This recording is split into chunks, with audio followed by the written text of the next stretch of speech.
4 ਵਜੇ VOTING है, की कहना चाਹੁंदे हो? देखो, मैं सारे देश नूं तुहाडे राही दसना चाहती हाँ कि भाजपा दे 2014 ਦਾ ਜਿਹੜਾ ਮੈਨੀਫੈਸਟੋ ਸੀਗਾ 2019 ਦਾ ਸੀਗਾ ਤੇ ਸਾਰੇ ਮੈਨੀਫੈਸਟੋਆਂ 'ਚ ਇਹਨਾਂ ਦੇ ਸੀਗਾ ਕਿ ਅਸੀਂ 33% ਦੀ ਵੂਮਨ ਰਿਜ਼ਰਵੇਸ਼ਨ ਅਸੀਂ ਲਾਗੂ ਕਰਾਂਗੇ। ਲੇਕਿਨ 2014 'ਚ ਸਰਕਾਰ ਬਣਨ ਤੋਂ ਬਾਅਦ ਨਾ 5 ਸਾਲ ਤਾਂ ਲੈ ਕੇ ਆਏ, 19 'ਚ ਬਣਨ ਤੋਂ ਬਾਅਦ ਨਾ ਤਾਂ ਲੈ ਕੇ ਆਏ, 24 ਦੀ ਇਲੈਕਸ਼ਨ ਵਾਸਤੇ ਜਦ 6 ਮਹੀਨੇ ਰਹਿ ਗਏ ਸੀ ਇੱਕ ਵਾਰ ਫੇਰ ਇਸੇ ਤਰ੍ਹਾਂ ਸਪੈਸ਼ਲ ਸੈਸ਼ਨ ਬੁਲਾ ਕੇ ਇਸ ਨਵੇਂ ਪਾਰਲੀਮੈਂਟ ਦੇ ਵਿੱਚ ਬੜੇ ਧੂਮ-ਧਾਮ ਦੇ ਨਾਲ ਇਹਨਾਂ ਨੇ 33% ਵਿਮਨ ਰਿਜ਼ਰਵੇਸ਼ਨ ਬਿੱਲ 20 ਸਤੰਬਰ 2023 ਨੂੰ ਸਾਰੀ ਪਾਰਟੀਆਂ ਨੇ ਯੂਨੈਨਿਮਸਲੀ ਪਾਸ ਕਰ ਦਿੱਤਾ। ਤੇ ਸਾਰੀ ਪਾਰਟੀਆਂ ਨੇ ਉਸ ਟਾਈਮ ਕਿਹਾ ਸੀ ਕਿ ਜਿਵੇਂ 545 ਦੀ ਪਾਰਲੀਮੈਂਟ ਹੈਗੀ ਤੁਸੀਂ ਇਹਦੇ ਵਿੱਚ ਹੀ 33% ਲਾਗੂ ਕਰਕੇ ਅਗਲੀ 2024 ਦੀ ਚੋਣ ਰਿਜ਼ਰਵੇਸ਼ਨ ਦੇ ਨਾਲ ਕਰਾਓ। ਤੇ ਪੂਰੇ ਔਰਤਾਂ ਨੂੰ ਵੀ ਬਹੁਤ ਦੇਸ਼ ਭਰ 'ਚ ਬੜਾ ਉਤਸ਼ਾਹ ਸੀ ਕਿ ਅਖੀਰ 'ਚ 75 ਸਾਲ ਬਾਅਦ ਸਾਨੂੰ ਸਾਡੇ ਹੱਕ ਮਿਲ ਰਿਹਾ ਹੈਗਾ। ਲੇਕਿਨ ਹੈਰਾਨੀ ਤੇ ਦੁੱਖ ਦੀ ਗੱਲ ਆ ਸੀਗੀ ਕਿ ਬੜਾ ਢੰਡੋਰਾ ਪਿਟਾ ਕੇ ਸਾਰੇ ਦੇਸ਼ ਭਰ 'ਚ ਰੌਲਾ ਪਾ ਕੇ ਸਾਰੀ ਆਪ ਦੀ ਵਿਮਨ MPs ਨੂੰ ਵਧਾਈਆਂ ਦਿਲਵਾ ਕੇ ਇਹਨਾਂ ਨੇ ਸਾਰਾ ਡਰਾਮਾ ਤਾਂ ਪੂਰਾ ਰਚਿਆ।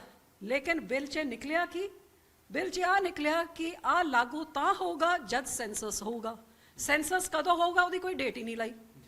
ਸੈਂਸਸ ਤੋਂ ਬਾਅਦ ਡੀਲਿਮਿਟੇਸ਼ਨ ਹੋਊਗੀ ਉਹਦੇ ਬਾਅਦ ਜਾ ਕੇ। ਇਹਦਾ ਮਤਲਬ ਔਰਤਾਂ ਨੂੰ ਆ ਨਹੀਂ ਪਤਾ ਸੀ ਕਿ ਇਹ 2029 'ਚ ਵੀ ਲਾਗੂ ਹੋਊਗਾ ਜਾਂ 32 'ਚ ਜਾਂ 34 'ਚ ਕਦੋਂ ਲਾਗੂ ਹੋਗਾ, ਕੋਈ ਐਂਡ ਡੇਟ ਨਹੀਂ ਲਿਖੀ ਸੀ। ਲੇਕਿਨ ਔਰਤਾਂ ਦੀ ਵੋਟਾਂ ਬਟੋਰਨ ਵਾਸਤੇ ਦੇਸ਼ ਭਰ 'ਚ ਭਾਜਪਾ ਨੇ ਜਾ ਕੇ ਪੂਰਾ ਢੰਡੋਰਾ ਸਵਾਗਤ ਕਰਕੇ ਪ੍ਰਧਾਨ ਮੰਤਰੀ ਸਾਹਿਬ ਦਾ ਪਾਰਟੀ ਦਾ ਤੇ ਪੂਰਾ ਉਹਦਾ ਲਾਹਾ ਲਿੱਤਾ। ਲਾਹ ਲੈਣ ਤੋਂ ਬਾਅਦ ਸਰਕਾਰ ਬਣਾ ਲਈ। 2024 'ਚ ਸਰਕਾਰ ਬਣੀ ਤੇ ਰਿਜ਼ਰਵੇਸ਼ਨ ਦੇ ਬਾਰੇ ਇੱਕ ਸ਼ਬਦ ਤੱਕ ਨਹੀਂ ਬੋਲਿਆ, ਮੂੰਹ ਤੱਕ ਨਹੀਂ ਖੋਲਿਆ। ਸੈਂਸਸ ਤੱਕ ਹੀ ਸ਼ੁਰੂ ਕਰਨੀ ਸੀ। ਹੁਣ ਹੈਰਾਨੀ ਦੀ ਗੱਲ ਆ ਹੈਗੀ ਕਿ 2026 ਦਾ 2 ਮਹੀਨੇ ਦਾ ਲੰਬਾ ਬਜਟ ਸੈਸ਼ਨ ਹੁਣੇ 10 ਦਿਨ ਪਹਿਲੇ ਖਤਮ ਹੋਇਆ। ਇਹਨਾਂ 2 ਮਹੀਨਿਆਂ 'ਚ ਇਹਨਾਂ ਨੇ ਇਸ ਬਿੱਲ ਦੀ ਕੋਈ ਚਰਚਾ ਨਹੀਂ ਕੀਤੀ। ਅਖੀਰਲੇ ਦਿਨ ਸੈਸ਼ਨ ਖਤਮ ਹੋਣ ਤੋਂ ਬਾਅਦ ਇੱਕਦਮ ਇਹ ਐਲਾਨ ਕਰਦੇ ਆ ਬਈ 3 ਦਿਨ ਦਾ ਹੋਰ ਸੈਸ਼ਨ ਰਿਜ਼ਰਵੇਸ਼ਨ ਬਿੱਲ ਦੇ ਉੱਤੇ। ਵੀ ਸਾਰਿਆਂ ਨੂੰ ਆਸ ਸੀ ਵੀ ਕੀ ਰਿਜ਼ਰਵੇਸ਼ਨ, ਕਿਉਂਕਿ ਬਿੱਲ ਤਾਂ ਕਿਸੇ ਨੂੰ ਦਿੱਤਾ ਨਹੀਂ ਗਿਆ। ਹੁਣ ਜਿਹੜਾ ਕਹਿੰਦੇ ਸੀ ਪਹਿਲੇ ਕਿ ਨਹੀਂ ਜੀ ਅਸੀਂ 24 'ਚ ਲਾਗੂ ਨਹੀਂ ਕਰ ਸਕਦੇ ਕਿਉਂਕਿ ਸੈਂਸਸ ਵੀ ਜ਼ਰੂਰੀ ਹੈ ਤੇ ਡੀਲਿਮਿਟੇਸ਼ਨ ਵੀ, ਹੁਣ ਆਪ ਹੀ ਇਹ ਨਵਾਂ ਅਮੈਂਡਮੈਂਟ ਬਿੱਲ ਲੈ ਕੇ ਆਏ ਨੇ ਕਿ ਸੈਂਸਸ ਦੀ ਤਾਂ ਲੋੜ ਹੀ ਨਹੀਂ। ਵੀ ਕਿਉਂ ਲੋੜ ਨਹੀਂ ਹੈ? ਕਿਉਂਕਿ ਇਹਨਾਂ ਨੇ ਆਪਣੇ ਮਨ ਦੇ ਨਾਲ ਹੀ ਬਣਾ ਲਿਆ ਵੀ 50% ਦੀ ਹਰ ਸੂਬੇ ਦੀ ਅਸੀਂ ਸੀਟ ਵਧਾਵਾਂਗੇ। ਵੀ ਇਹ 50% ਤੁਸੀਂ ਕਿਹਦੇ ਨਾਲ ਡਿਸਕਸ ਕੀਤਾ? ਕੌਨਸਟੀਟਿਊਸ਼ਨ 'ਚ ਕਿੱਥੇ ਕਿਹਾ ਹੈ? ਕਿਹੜੇ ਕਾਨੂੰਨ ਥੱਲੇ ਆਉਂਦਾ ਹੈ? ਕੀ ਇਹਦਾ ਮਤਲਬ ਹੈ? ਕੋਈ ਸਲਾਹ ਮਸ਼ਵਰਾ ਨਹੀਂ। 50% ਅਸੀਂ ਵਧਾ ਰਹੇ ਹਾਂ ਤੇ ਵਧੀ ਹੋਈ 50% ਦੇ ਨਾਲ ਹੀ ਔਰਤਾਂ ਨੂੰ 33% ਦੀ ਰਿਜ਼ਰਵੇਸ਼ਨ ਮਿਲੂਗਾ। ਤੇ ਹੁਣ ਇਹ ਅਮੈਂਡਮੈਂਟ ਸਾਰੇ ਜਣੇ ਪਾਸ ਕਰਨ, ਜੇ ਨਹੀਂ ਕਰਨਗੇ ਉਹ ਔਰਤ ਵਿਰੋਧੀ ਨੇ। ਮੈਂ ਤਾਂ ਕਹਿੰਦੀ ਔਰਤ ਵਿਰੋਧੀ ਤਾਂ ਇਹ ਖੁਦ ਹੀ ਨੇ। ਜਿਹੜਾ ਤੁਸੀਂ ਕੌਨਸਟੀਟਿਊਸ਼ਨ ਨੂੰ ਅਮੈਂਡ ਕਰ ਰਹੇ ਹੋ, 80 ਸਾਲ ਔਰਤਾਂ ਨੇ ਇੰਤਜ਼ਾਰ ਕੀਤਾ ਵੀ ਸਾਨੂੰ 33% ਮਿਲ ਜਾਏ। ਅਸੀਂ 75 ਔਰਤਾਂ ਹੈਗੀਆਂ ਜਿਹੜੇ ਉੱਥੇ ਹੈ। ਜੇ ਹੁਣੇ ਤੁਸੀਂ ਲਾਗੂ ਕਰੋ ਤੁਹਾਨੂੰ 100 ਸੀਟਾਂ ਹੋਣਗੀਆਂ ਹੋਰ ਜਿਹੜੀ ਆਦਮੀਆਂ ਦੀ ਡਿਸਪਲੇਸ ਹੋਣਗੀਆਂ। ਅਸੀਂ 80 ਸਾਲ ਰੁਕ ਗਏ ਕਿ ਤੁਹਾਡੇ ਬੰਦੇ 2 ਸਾਲ ਸੈਂਸਸ ਹੋ ਕੇ ਡੀਲਿਮਿਟੇਸ਼ਨ ਹੋ ਕੇ ਤੁਸੀਂ 2 ਸਾਲ ਰੋਕ ਨਹੀਂ ਸਕਦੇ? ਨਹੀਂ, ਕਿਉਂਕਿ ਮਨਸ਼ਾ ਕੁਝ ਹੋਰ ਹੈ। ਮਨਸ਼ਾ ਆ ਹੈਗੀ ਕਿ ਗੱਲ ਤਾਂ ਆਪਾਂ ਕਰੀਏ ਕਿ ਜਿਹੜਾ ਸਪੋਰਟ ਨਹੀਂ ਕਰਦਾ ਉਹ ਵਿਮਨ ਵਿਰੋਧੀ ਹੈ, ਲੇਕਿਨ ਔਰਤਾਂ ਦੀ ਰਿਜ਼ਰਵੇਸ਼ਨ ਦੇ ਆੜ ਵਿੱਚ ਮਨ ਧੜੰਗ ਦੀ ਆਪਣੀ ਡੀਲਿਮਿਟੇਸ਼ਨ ਇਹ ਕਰਨਾ ਚਾਹੁੰਦੇ ਨੇ। ਡੀਲਿਮਿਟੇਸ਼ਨ ਕਮਿਸ਼ਨ ਇਹਨਾਂ ਦੀ ਆਪ ਦੀ ਹੋਗੀ। ਡੀਲਿਮਿਟੇਸ਼ਨ ਕਮਿਸ਼ਨ ਦਾ ਕੰਮ ਹੁੰਦਾ ਹੈ ਕਿ ਸੈਂਸਸ ਦੇ ਆਧਾਰ 'ਚ ਇਹ ਸੀਟਾਂ ਵਧਾਉਣ, ਲੇਕਿਨ ਉਹ ਕੰਮ ਤਾਂ ਕਮਿਸ਼ਨ ਤੋਂ ਤਾਂ ਛੀਨ ਲਿੱਤਾ। ਆਪ ਹੀ ਫੈਸਲਾ ਕਰਤਾ ਵੀ ਸੀਟਾਂ ਕਿੰਨੀ ਵਧਣ ਗਿਆ। ਤਾਂ ਫਿਰ ਕਮਿਸ਼ਨ ਦਾ ਕੰਮ ਕੀ ਹੈ? ਬਸ ਬਾਉਂਡਰੀਜ਼ ਤੁਸੀਂ ਰੀਵਰਕ ਕਰ ਲਿਓ। ਉਹ ਬਾਉਂਡਰੀਜ਼ ਵੀ ਇਸ ਤਰੀਕੇ ਨਾਲ ਕਰੋ ਜਿਹਦੇ ਨਾਲ ਸਰਕਾਰ ਨੂੰ ਫਾਇਦਾ ਹੋਏ। ਸੋ ਹਰ ਪੱਖੋਂ ਡੈਮੋਕ੍ਰੇਸੀ ਨੂੰ ਕੌਨਸਟੀਟਿਊਸ਼ਨ ਤੋਂ ਛਿੱਕੇ ਤੇ ਟੰਗਿਆ ਜਾ ਰਿਹਾ ਹੈਗਾ। ਅੱਜ ਜਦ 580 ਸੀਟਾਂ ਹੋ ਜਾਣਗੀਆਂ ਲੋਕ ਸਭਾ ਦੀ, ਰਾਜ ਸਭਾ ਦੀ ਤਾਂ ਹੋਰ ਕਮਜ਼ੋਰ ਹੋ ਜੂਗੀ। ਰਾਜ ਸਭਾ ਬਣੀ ਇਸ ਕਰਕੇ ਸੀ ਕਿ ਬਿੱਲ ਲੋਕ ਸਭਾ ਤੇ ਰਾਜ ਸਭਾ ਦੋਵਾਂ ਵਿੱਚ ਪਾਸ ਹੋਣ। ਜੇ ਕੋਈ ਲੜਾਈ ਪੈ ਜਾਂਦੀ ਹੈ ਤੇ ਫਿਰ ਸਪੀਕਰ ਜੁਆਇੰਟ ਸੈਸ਼ਨ ਬੁਲਾਉਂਦਾ ਹੈ ਤੇ ਜੁਆਇੰਟ ਸੈਸ਼ਨ 'ਚ ਵੋਟਾਂ ਹੁੰਦੀਆਂ ਨੇ।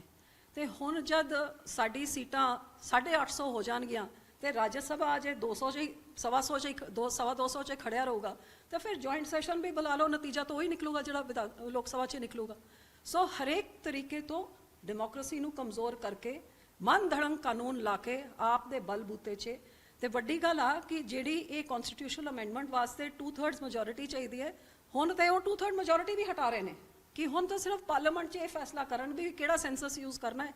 ਇਸ ਕਿਸੇ ਸੂਬੇ 'ਚ ਵੋਟਾਂ ਹੈਗੀਆਂ ਤਾਂ ਡੀਲਿਮਿਟੇਸ਼ਨ ਇੱਥੇ ਕਰਾ ਲਓ, ਕਿਤੇ 2011 ਦਾ ਯੂਜ਼ ਕਰ ਲਓ, ਕਿਤੇ 26 ਦਾ ਯੂਜ਼ ਕਰ ਲਓ, ਕਿਤੇ ਜਿਹੜਾ ਮਰਜ਼ੀ ਯੂਜ਼ ਕਰਨਾ ਹੈ ਕਰ ਲਓ, ਜਿਵੇਂ ਮਰਜ਼ੀ ਡੀਲਿਮਿਟੇਸ਼ਨ ਕਰਾਣੀ ਹੈ ਉਹ ਆਪਦੀ ਕਮਿਸ਼ਨ ਤੋਂ ਕਰਾ ਲਓ। ਸੋ ਇਹ ਤਾਂ ਮੈਂ ਸਮਝਦੀ ਹਾਂ ਭੱਦਾ ਮਜ਼ਾਕ, ਪਹਿਲੇ ਤਾਂ ਔਰਤਾਂ ਦੇ ਨਾਂ ਤੇ ਜਿਨ੍ਹਾਂ ਨੇ ਅੱਜ ਤਾਈਂ ਉਹਨਾਂ ਨੂੰ ਨੀਅਤ ਔਰਤਾਂ ਦੇਖ ਰਹੀਆਂ ਨੇ ਕਿਹਦੀ ਕੀ ਨੀਅਤ ਸੀ, ਨਾ ਕਾਂਗਰਸ ਦੀ ਸੀਗੀ ਤੇ ਨਾ ਹੀ ਇਹਨਾਂ ਦੀ ਹੈਗੀ, ਕਿਉਂਕਿ ਪਹਿਲੇ ਵੀ ਇਹਨਾਂ ਨੇ ਰੋਕਿਆ ਤੇ ਅੱਜ ਵੀ ਰੋਕਣ ਦਾ ਇੱਕ ਹੋਰ ਇਹ ਕੰਮ ਕਰ ਰਹੇ ਨੇ।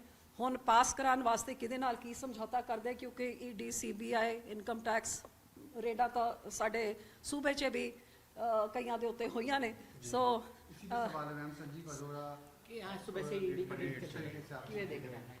हाँ तो चल रही है, वही बताएंगे, क्योंकि आधे आम आदमी तो वैसे ही भाजपा के साथ रले मिले हुए हैं। हमारा मुख्यमंत्री जब मिला हुआ है तो फिर बाकी भी मिले होंगे, तो हाँ ये अभी नहीं मिले होंगे जिस करके अब इनके ऊपर रेड चल रही है। इससे पहले मेरा ख्याल लवली यूनिवर्सिटी वालों के ऊपर भी चली थी। सो ये तो यही तो इनकी हथकंडे हैं जिनको अपनाते हैं और अपना काम निकालते हैं, और यही आम आदमी पार्टी राज्य में कर रही है विरोधी पार्टियों के साथ।